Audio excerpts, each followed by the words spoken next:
Mr. Netanyahu is playing it the other way, which is keep pushing against Iran while strengthening ties with Arabs, but without settling the Palestine issue.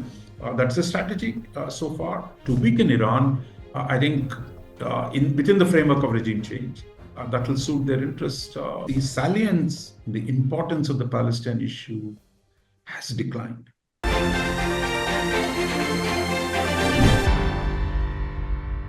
In this week's column, in this week's Raja Mandala, you've looked at a hot topic, I suppose. Benjamin Netanyahu, expansion of the war now to Lebanon. As we're speaking, I think a ground offensive is about to start, or may have well started already. One of the things Mr. Netanyahu has said is that a sort of peace through war kind of thing, which is an old, as you point out in the article, it's an old maxim that warring states have often used. How do you see this expansion and the expansion of the conflict continuing? US, to what degree is he taking the US for granted, and can we see this continuing indefinitely, the US's support? I think he has taken the US for granted. I mean, there's no question about it. And I think repeatedly, the US administration, the Biden administration, and the Democrats who believe in diplomacy, rule of law, order, etc., have sought to restrain him. But I think he simply ignores them, plays around with them. Remember last week, the speculation that he had actually agreed for a ceasefire, but in the last minute when he came to the UN, he kind of turned it down. So I think he knows the US is divided. He knows President Biden is unwilling to challenge his policies. And now, in any case, the Biden administration is in its dying moments. So therefore, I think he's quite confident that the US has no choice but to back him, whatever he does. So I think he's taking big risks. And potentially, probably he's betting that, look, having come this far and defying, and from Israeli perspective at least, seen as winning by taking risks, he's willing to take more risks. And this certainly helped him personally. Internally, his position has been shored up. He's become stronger domestically. And externally, he's as long as the US backs him, which it is. So I think he thinks he's in a good position. He can take additional risk. And he also senses probably that Iran is in a mode at this point, tentative, hesitant of what to do. Yeah. Therefore, I think he's really pressing his advantage at a moment when his enemies in Tehran and their allies in Lebanon are a bit overawed by the shock of the military operations of the last 3 weeks. One of the things you point out, one of the things Netanyahu has said now is that the ultimate goal, and that goalpost keeps shifting, that return of hostages was one now in the map. There's obviously going to be no compromise on Palestine. I mean, he's showing West Bank and Gaza is not even a separate, as part of Israel and the UN. But he has said that the ultimate goal is now regime change in Iran. And he's put this forth as it's almost like a pie in the sky goal, one would think, realistically speaking. But given the Israeli intelligence's penetration now that we can see in a lot of recent events, as you point out in the column, one, is that a viable goal, or is it just a sort of thing to hold up to allow him much more room for expansion of the conflict? And to what end then what end is it serving for him, this kind of goal?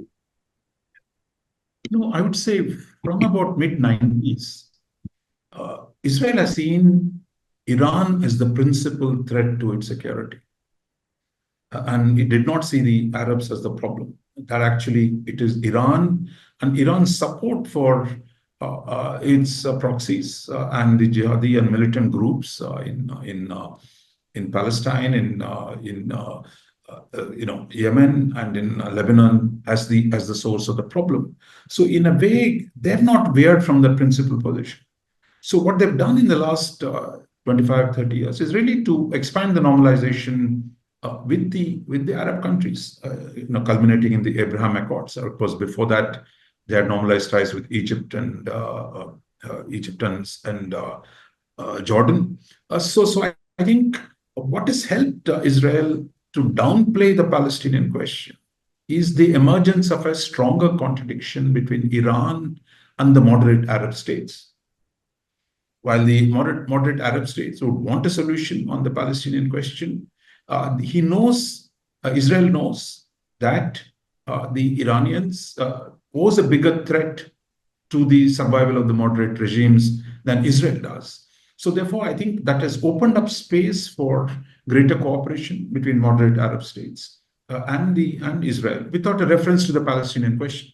Now, people would say a wise policy would be to do something about Palestine and consolidate the Arab relationship. But Mr. Netanyahu is playing it the other way, which is keep pushing against Iran while strengthening ties with Arabs, but without settling the Palestine issue. That's the strategy so far.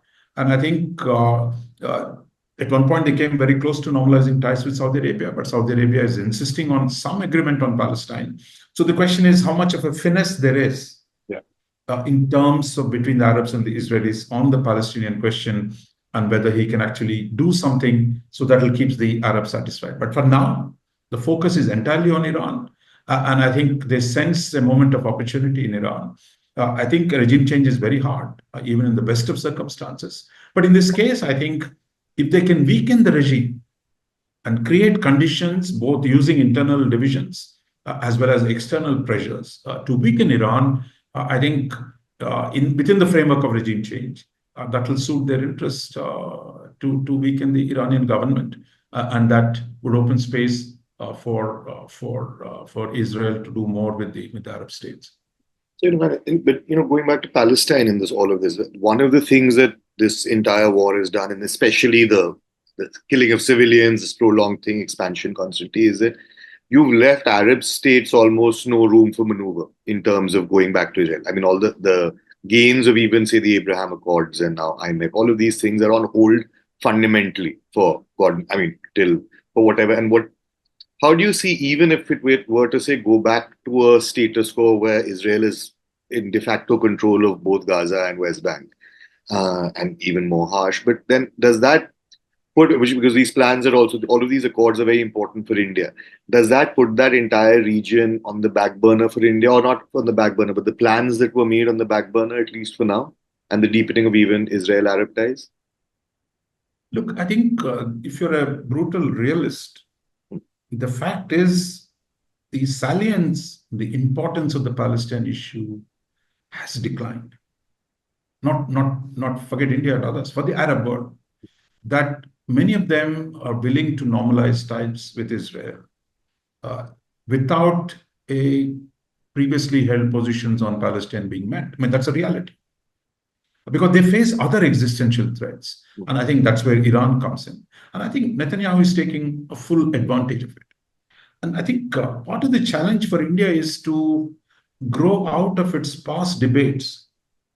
I think we've historically seen it as through the prism of Israel versus Palestine, West versus Arabs, and and the whole question in terms of a anti-imperialist movement in the Middle East. But the fact is, Middle East has a logic of its own, which is the contradictions within the Middle East between Arabs and Iran, because Iran, in the name of fighting for the Arab causes, actually he's trying to destabilize the conservative regimes. So by trying to be more Arab than the Arabs, that it is trying to destabilize and undermine the Arab states. So I think that's a bigger threat for them. And dealing with that is the principal challenge. So as far as India is concerned, I think there is some adaptation that is going on. And if you recall, at the beginning of this conflict, on October 7th, India was first to extend support to Israel on the question of terrorism. And Prime Minister's call this week again makes that point. So what we're seeing is, while India wants to engage all sides in the Middle East, that the bet it has placed on Iran and on the Gulf Arab countries. That's what IMEC is about. That's what I2U2 is about. And the reconciliation between the Gulf Arabs and Israel has created more space for India to engage the region without its traditional rhetoric on the Palestinian question, or framing it as Arabs versus the West, kind of anti-imperialist, anti-colonial terms. So I think there is today much greater stuff going on. And if you saw the map that Netanyahu displayed at the UN, that the alternative for a future Middle East of prosperity and peace, in which connections with India, connections between India, Arab world, and Israel and the Middle East is what will produce a new era of prosperity in the region. That's a framework in which India is actually figures today far more prominently than its rhetorical, ideological phase of the 1970s, when India focused on very, very idealistic positions. But today, I think India's policy has become pragmatic, and I think that's because it also has a lot more to do in the region than it has before.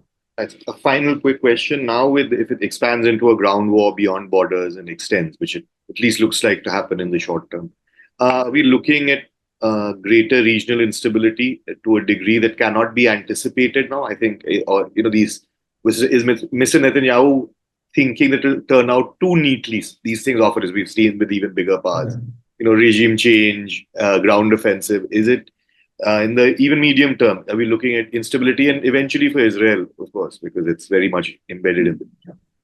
See, no grand plan survives the contact with reality. But so far, I think the luck has been with Netanyahu, and his current ground offensive in Lebanon is also about weakened.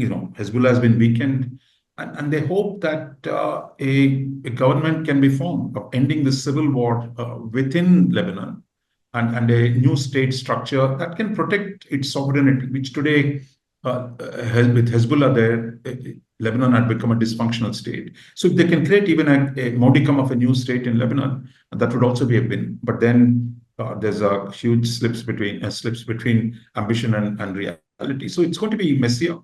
It's going to be more unstable. But I think for now at least, Netanyahu's ambition to press ahead with the offensive seems to be under no constraint. Yeah, right. So thank you so much, everyone. Read the article on UnionExpress.com, and you should share this video. Okay. Thank you so much, sir. Thank you. Talk again next week. Thank you, Amrish.